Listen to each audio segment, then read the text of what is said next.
আমার জীবনে গুরুত্বপূর্ণ বলতে মা বোনের পর তুমিই ছিলে। আফসোস তোমার জীবনের কোনো অংশে আমি ছিলাম না।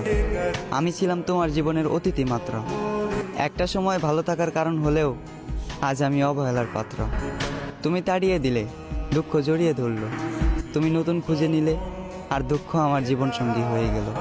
আমি জানি না আমার মধ্যে কি এমন কমতি ছিল। আমি তো শুধু তোমাকে ভালোবেসে ভালো রাখতে চেয়েছিলাম। তোমার জন্য নিজের মূল্যবান জীবনটাও দিতে প্রস্তুত ছিলাম।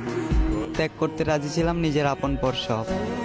তুমি জানো না, আর হয়তো কখনো জানবেও না, তোমাকে যে কতটা ভয়ঙ্করভাবে ভালোবেসেছি এটা শুধু আমিই জানি, আর জানেন আমার রব।